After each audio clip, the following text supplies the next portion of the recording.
Hello and welcome to the CAFMA Connect. I'm your host, Fire Chief Scott Freitag, and back with us again this week, our very own Operations Chief, Assistant Chief, John Feddema. Yes, I am glad to be back. I know you are.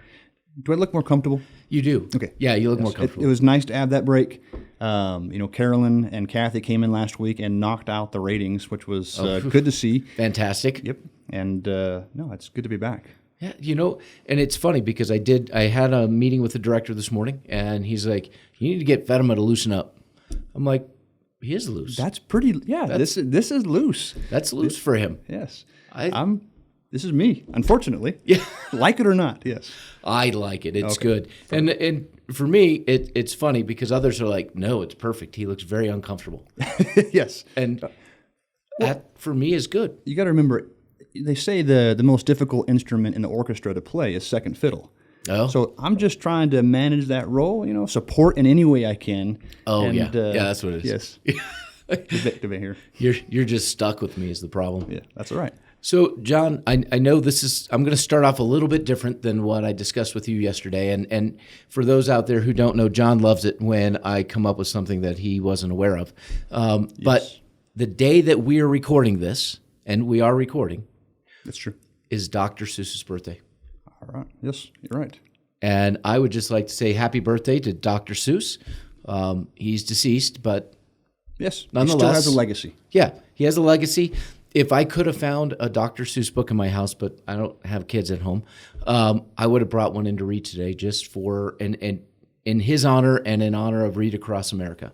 Oh, I think we have some videos that produced by Prevention that may have included some of his books in there. Oh, that would be fantastic. Yeah, so I think there's excellent opportunity. I always enjoyed Dr. Seuss because of the pictures Yes. and the words. Well, the Cat in the Hat. Yeah, there was a lot less words than a quality book like that, but Yeah, there's it's still a big there's a book. good We're gonna talk message about in that. some of those. There is a very good message that Dr. Seuss always tried to get across to people. It's a great children's book. And I think we could be offending some people right now because, well, it's just a time for people to be offended by anything. I get confused sometimes. Should I be offended right now? Maybe.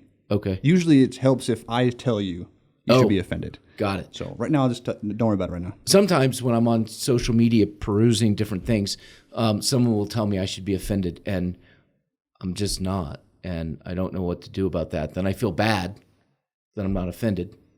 Yeah.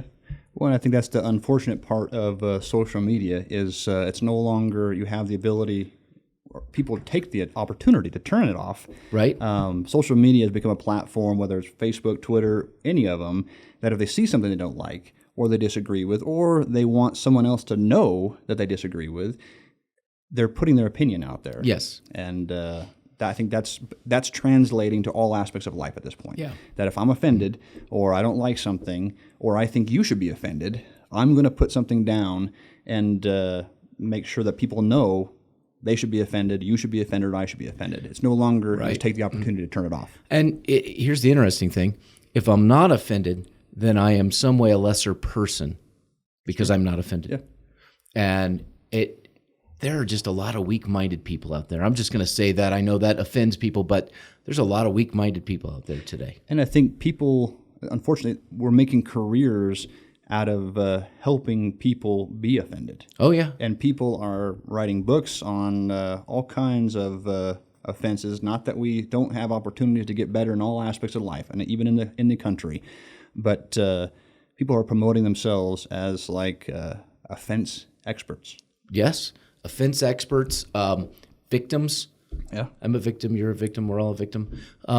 Not so much. But there is one thing, and I don't know if you're aware of this, if you run across something that you're offended by, and this is way easier today than it was when I was a kid, when I was the remote control. That's true. If it's on TV, you can click the button and turn a channel and watch something else that doesn't offend you. If you're listening to the radio and you hear something that offends you, you can hit the button and it'll go to a different station where you're not offended.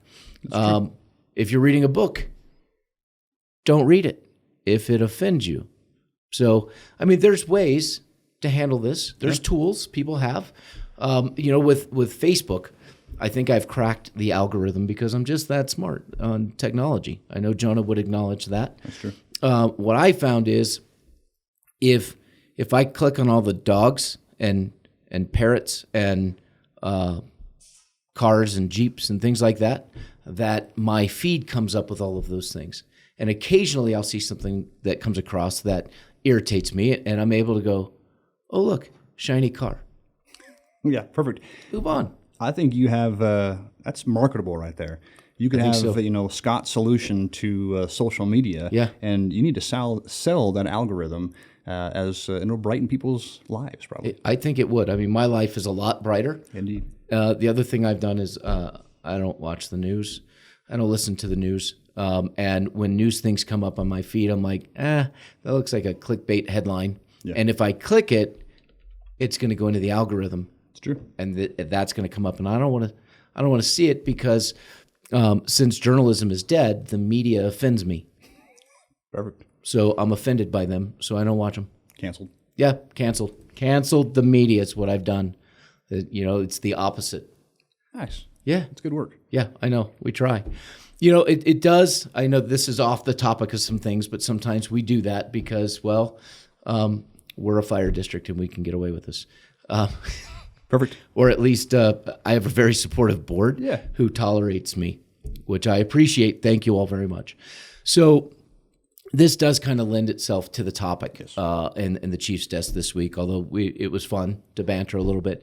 So I'm currently reading a book. It's called Overcome, and it's written by Jason Redman. Jason Redman is a retired Navy SEAL who was injured in battle. His first book, The Trident, I've written about it before. We didn't have the podcast then.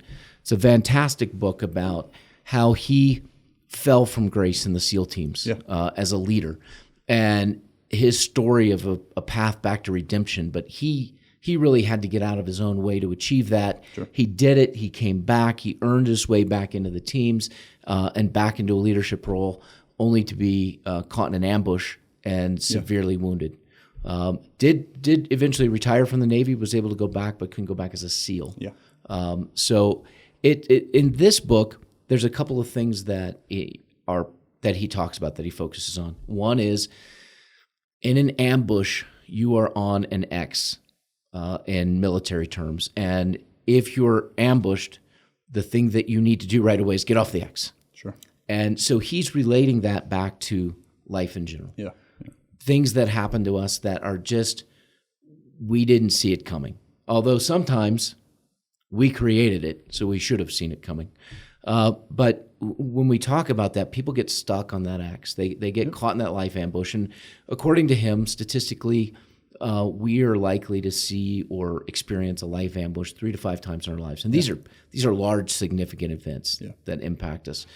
And it's our ability to say, whoa, I recognize what's happening. I have to move off of here. And, we talk about a cancer diagnosis, the loss of a job, the loss of a loved one. There are any number of things that can cause this. And I think Patty Brookins is a good example, our HR manager, of, she was diagnosed with cancer and she immediately moved off the X. Yeah. I'm going to get the best care. I'm going to keep a positive attitude. And she just did really well in that treatment. There are other people that used to work here who couldn't get off the X. And unfortunately, that caught up with them. Yeah, you can't always predict the challenges that you're going to be faced with in life. And it doesn't always, sometimes it comes in a moment. Like you say, with a cancer diagnosis, loss of a loved one, there's obviously a lot of significant events that can happen in our lives. And you find yourself, as they describe, or Jason describes in there, on that X where a decision needs to be made. Right. And you have to decide, mentally to move forward and get off of that X and and figure out the path forward. And I think, like I say, it's the mindset at that point that helps people move forward. And I think Patty was a great example of that in the approach that she took to that challenge. And I think you see a lot of times, the healing part of it, whether it's cancer or anything else, it's the ownership we take in it and the mindset we take in it, and say, this is not going to beat me. I'm going to keep going. Well, and we have multiple people in this organization that are really good examples of getting off the X. And, It may relate to a lost promotion. Yeah. Hey, you're not getting promoted this time, and you'll talk about this more next week, but not yet. Sure. You're not ready right now. And that can feel like you're on the X. Oh, absolutely. Even when I go in and you're with me when we're talking about a promotion to company officer engineer, preparing to go in and sit down and have that very difficult conversation with someone to say, you're not ready, here's why. Our hope would be that our company officers and our battalion chiefs are laying that groundwork, but a lot of times it doesn't happen the way that it should, and we're trying to change that culture. But these folks, I'll use Dennis or Jake as examples of people who, that life ambush hit him, and unfortunately I was in the room and happened to be the X, and saying, hey, this isn't your time. But man, they absorbed that. Yeah. They went through that initial storming. Oh my God, this isn't me. But then they went back and they looked internally and they said, I need to get out of my own way. Sure. And we helped them, we supported them, and those guys just knock it out of the park every day. Yeah. Like I say, it's what you do in that moment. Yeah. You can't always predict it. You don't always have control over it, but it's our own personal ownership in that moment to decide, like, okay, I know I own this much of it. Right. I can't control this much of it, and I'm going to get off of this this moment right now, and this is the direction I'm going to go. And like I say, we've had some great examples of folks that have done that and have really made substantial change and are great assets to this organization. Absolutely. And I think when we look at this, there's a level of maturity that goes along with it. And in this week's Chief's Desk, I write about this, but I use myself as an example. Even though Chief Tharp said, hey, use me in my life, and as fun as it would be to take aim at Dave. That was too easy, though. I was like, yeah, it was easy. Still, the way I would write it would be hilarious. But I didn't do that, Dave. I used my own examples. Perfect. So most people probably don't know that when I got out of high school, I went to community college for graphic arts. And I fancied myself as an artist and was not. And quickly realized that. And, I was a horrible kid. If my parents are watching this, I apologize for what I did. But I said, you know what? I'm not an artist. I'm better at the public relations, the marketing. The talking. The coming up with ideas, which you guys push back on. Every now and then. No, we're already busy. But so I said, you know what? I'm going to go in the Air Force. My uncle was a commanding officer in the Air Force, and I went in with him, and I signed up. I enlisted, and I signed up for a position with their public relations and marketing team. And I got the basic training, and they came up to me and said, Freitag, you need to pick a job. I'm like, this is an easy one. I already did. Remember, I signed this. They're like, oh, yeah, hey, we forgot to tell you. You already had to have a 2-year degree to do that job. And now I'm 19 years old. I'm not the most mature person at that age. And that kind of set me back. That was a life ambush to me because I had this plan. I'm going to do this in the military. I'm going to go to school. I'm in the military. I'm going to use the GI Bill when I get out. And here's the direction my life's going to go. Not a specific endpoint, but it was the first time in 19 years I ever had a plan for anything. Yeah. So they said, here, pick another job. And so, of course, I went from public relations to my first choice being B-52 tail gunner. That might have a little insight into your mind at that point, yes. Yeah, but I mean, they were offering me a sidearm, flight wings, and a giant cannon sticking out the back of an aircraft. All big deals. To shoot stuff. Yes. And I was in. My second choice was firefighter. My third choice was air traffic controller. So I got my wish, and I was signed up. I was in. I was accepted as a B-52 tail gunner. I got pulled out of my last security clearance. They skipped over firefighter, said, you're going to be an air traffic controller. I'm like, what? So within a very compressed period of time, I had what I felt at that point, my world upended. Yeah. Okay, I was going to do this. I can't do this. Now I'm going to do this. I'm all set. And now I'm not. That I reacted to the circumstances. Now, I would say that the military owned part of it, but my reaction's on me. Yeah, I chose how I went. And so for the rest of my military career, it wasn't the greatest relationship between me and the Air Force at the time. But I didn't recognize the opportunity either that an air traffic controller could be. I mean, really, firefighter Russ Smith, I wanted to grow up to be you. And look at that. I didn't. Yeah. But so I got out of the military, and at a few years later, I'm married. I have a child. I have no job prospects. Excuse me. But I'd signed up, submitted my application for the FAA school for air traffic control. I'm like, here it is. This is my shot. 1992, I get my acceptance letter, and within a few weeks, they shut the school down because of budget cuts. And once again, now what? Yeah. Well, I went back with my second choice, and the rest is history. But Sure. that was just a time in my life, and not that I've matured a lot since then, but I've learned some Sure. to contain it.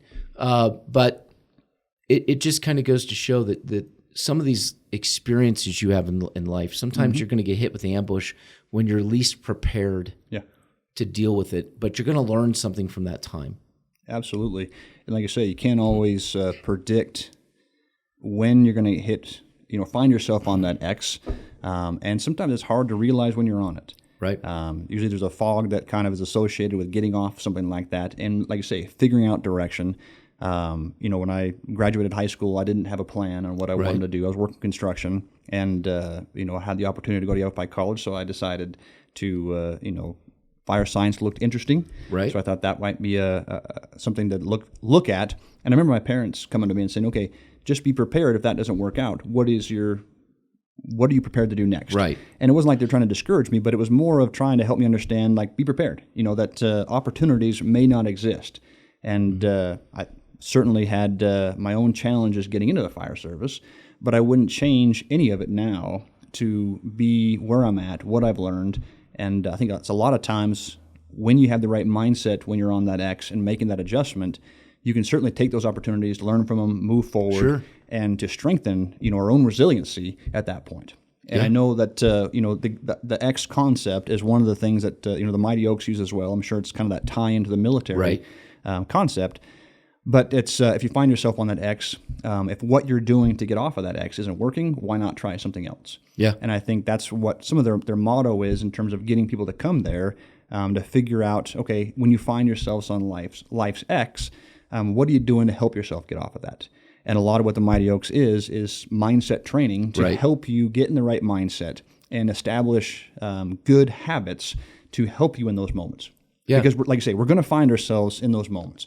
Some are big, some are smaller, but you're going to find yourself in those moments. Well, initially we used an example of cancer with Patty, but in the fire service and in the aircraft or airline industry, they talk about normalization of deviance. Yep. And normalization of deviance leads to predictable surprise. We do that in our own lives. Yeah. This isn't just about responding to a call and doing the right 360 and taking the correct actions and not taking shortcuts. We take shortcuts in our lives sometimes, and we find ourselves on the X, and we may not notice it in the fog of whatever we did to put us there, but we have to realize, hey, this isn't John's fault I'm on this. I took all these shortcuts, or I made these choices, and I put myself in this position. Now it's up to me to pull myself out of it. It's that when we talk to Leo, firefighter Leo, not being the victim, not accepting that I'm a victim of anything because I still have choice. Yes. Like I say, even when everything else is taken from us, I think it was Viktor Frankl in his book, Man's Search for Meaning. Right. We still have the opportunity to control our own, our own mindset, our own thoughts, and our own attitude in those moments. Regardless of what else is taken from us or the opportunities that don't exist, we can control, if nothing else, our own attitude, our own, thought process in those moments. Yeah. And when I look back, Jen and I, my wife Jen, were talking one night, and we were talking about politics and federal politics, and she said, we need someone that has a fresh face in politics, somebody that has a clean background. And then she looks at me, she goes, "You could never be that person." And I said, "Excuse me?" She said, "Well, we need like a Richard Cunningham, and you are certainly not it." I'm like, "You're not going to find Richard Cunningham in today's society. I'm just going to tell you." And I could walk through the stories your parents told me about you. Yes. So I think that's good. I mean, I think that's people need to understand that no one's perfect. Right. None of us are perfect. And we're in a cancel culture right now where if I find any little chink in your armor, I am going to expose that for my own political gain or Right. my own opinion. And that's what we need to control. Yes. Give a little more grace and less opinion. Yeah. Yeah. Stop trying to tear everybody else down. And honestly, there are some mistakes I've made in my life that were just stupid. They wouldn't have changed the outcome of where I am, but they hurt other people in my family or friends or whatever. And we've all made horrible mistakes like that, and we try to come back from them. But the things in my life that led me to the fire service and where I am today, I wouldn't change that because I like where I am. I have a great family. I have a great career. I work for what I believe is a great organization with fantastic people. And if I change any of those little life's bumps where I had to, this door closed, but this window open, then I wouldn't get to here. And I don't know that I would be as happy. I can tell you based on both Russ and Jake, who work for us now, who were air traffic controllers, who took significant pay cuts to be firefighters, that I am much better off where I am today. And you know, we talked briefly about one example, and you gave an example for you. I gave an example for me when we were both much younger. I had another one at my last agency that I worked for, and I'd gone on vacation, came back, and the fire chief there at the time called staff in for a meeting, and he said, "I'm restructuring us like the police department." That's got to be your first clue, right? Never a good sign. No. Why are we restructuring like the police department? Remember, folks, 10 points higher, and you have to have a personality, you can be a firefighter. Otherwise, Prescott Valley PD is always hiring. We love you guys. We're just saying. We do. Yes, we do. We're just saying. So I had, when I was on vacation with Jen just prior to that meeting, it was a Sunday. We arrived in Colorado. My phone rang 2 times within an hour, and there were 2 different fire departments offering me the opportunity for a phone interview. And Jen looks at me and says, "Where did you apply and what did you apply for?" I may have forgotten to mention it. Details. Yeah. And then after the second call within an hour, she's like, "How many other places?" Well, it's just those 2. Yes. So, but you know, she really wasn't interested in moving. So I got back. I had that meeting. I felt like I was gut punched because I had spent 8.5 years really trying to help build this organization. We had done some great things, but it was clear for quite some time that our ethics and values, that of the organization and the fire chief and mine, were on diverging paths. We were going in different directions, and I had to make a decision about where I felt I could be effective.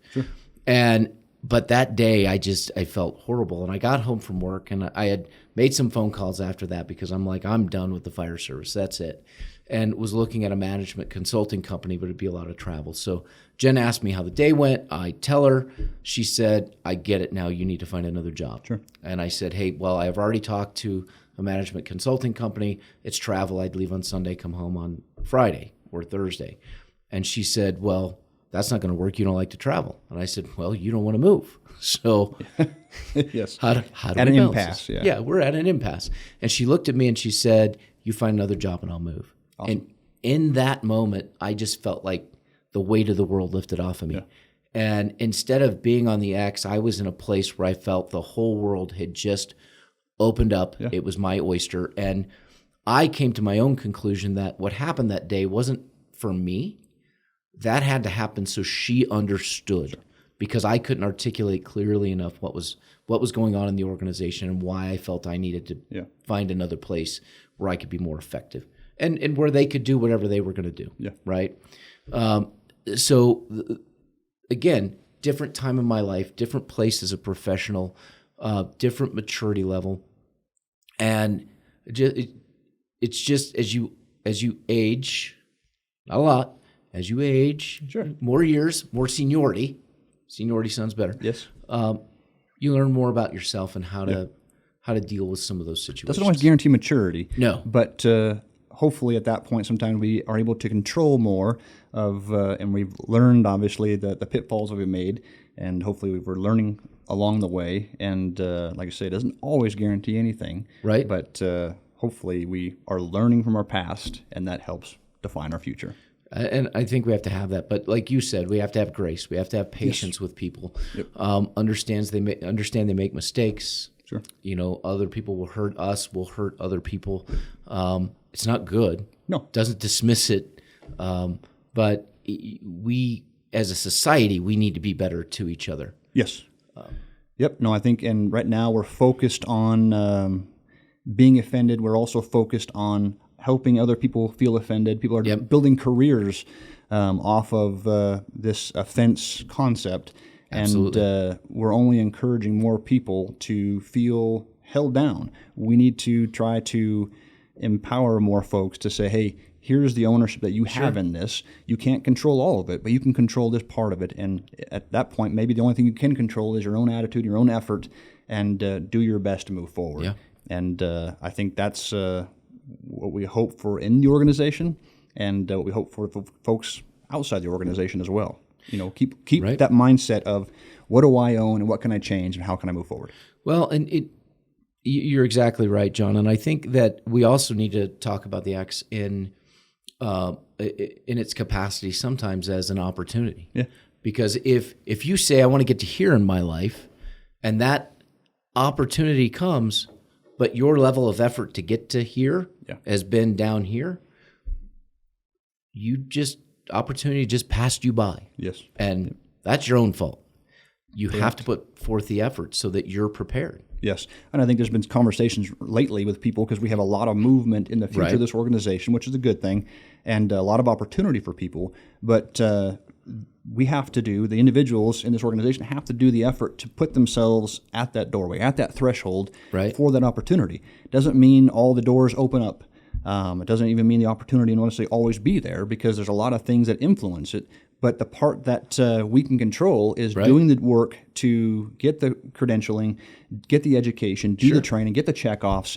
That's the part that we can control, and then the opportunities they'll come in time. Yeah, absolutely. And usually it's a reflection of the effort someone's putting into getting there, but that opportunity isn't always in our control. No. But we can put ourselves at that threshold, so that way when the door does open, like you say, we're not down here and without the credentialing to get there. Well, and some of it is timing, and you don't know when that timing is going to be right. And just quickly going back to when, it was only a few weeks after that conversation with Jen on the front lawn that I was invited to interview with Chino Valley in Arizona, not the one in California.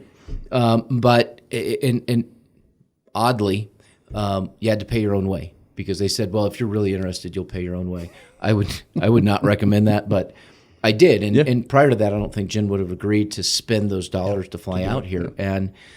But I would have never known, or, when I look back then, because when I moved out here, I was taking over a 3-station fire district who was neighbors with Central Yavapai and City of Prescott.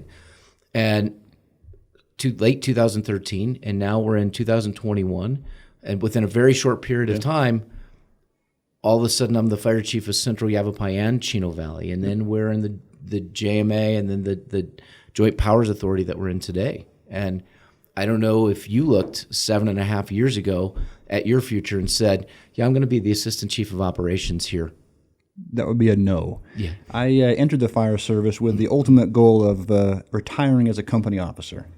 But obviously things change, and it goes back to the opportunities, and some of it just making sure I was prepared. Because even as a firefighter, I started taking my bachelor's degree, finishing that stuff up, knowing that if all I did to complete it and get to the company officer, that I was going to be satisfied at that point. Yeah. And obviously opportunities opened up, things changed along the way, no different than, like you say, the creation of CAFMA.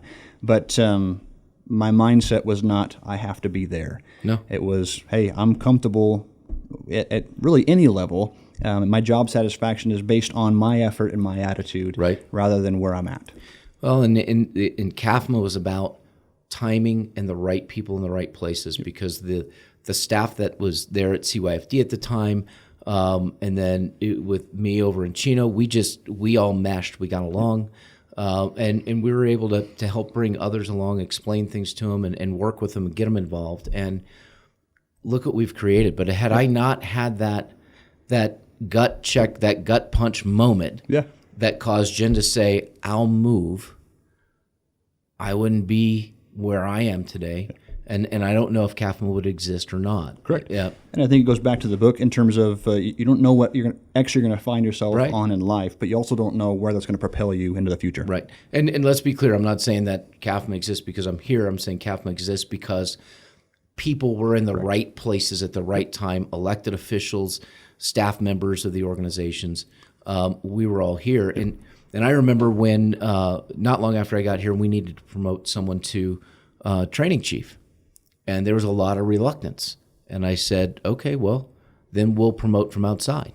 And the pushback was, you can't promote from outside. Like, well, you won't let me promote from inside because nobody will do it. So how do we work this? And Chief Polachek, who was the ops chief at the time, did a good job of repackaging, rebranding what that training chief position would look like so that he could pull the wool over your eyes. Yes. And get you to agree. Yes.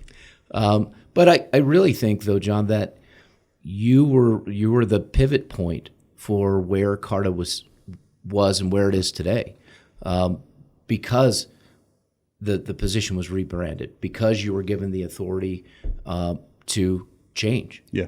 People may not realize I didn't. Once we, like I say, had some discussions, and Chief Polachek especially kind of provided some, I'd say, focus and clarity for me in terms of the opportunity that existed there. Obviously, that drove me forward at that moment, which was nice to have that input. But I wasn't looking to that hey, I'm going to go do that.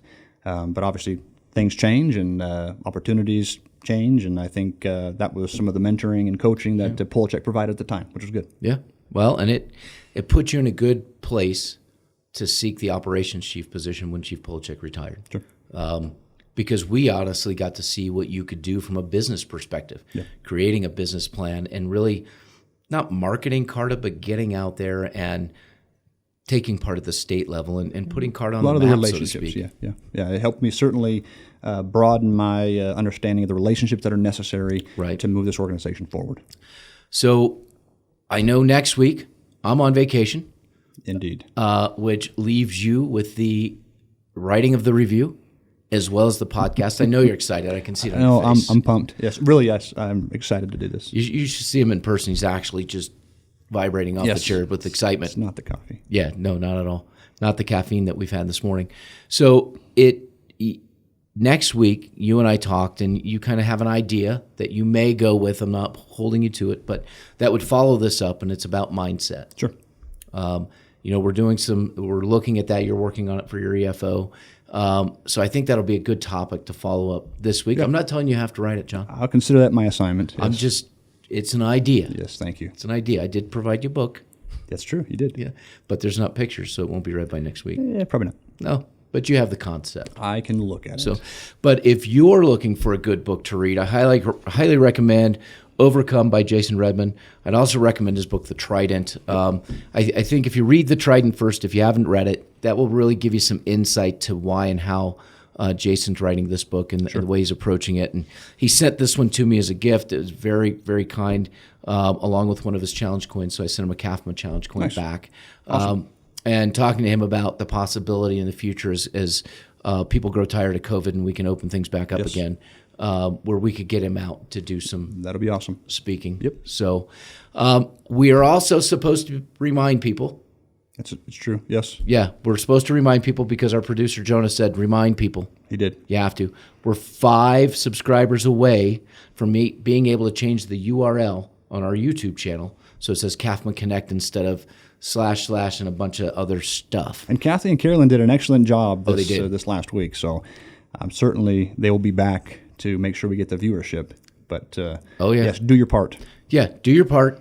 Do not forget to subscribe. Those are the words that Jonah fed me. Exactly. He's got them on a cue card standing back there. Make sure you say this. So don't forget to subscribe to the CAFMA Connect. Tune in. You don't have to tune in the whole time, but you know what? You miss out on stuff because there's things you'll see if you tune in for the entirety of it. There you go. I don't know what they are, but, things. Something. Us. Oh, that's good. I like this. So until next week, please subscribe to the CAFMA Connect. Help us get our URL changed so it's more personalized. And John, I will send you pictures from Moab next week when I'm out in the Jeep, and we'll be chuckling when I know you're recording this and I'm not here. I'll I'll appreciate that. It'll be great. Excellent.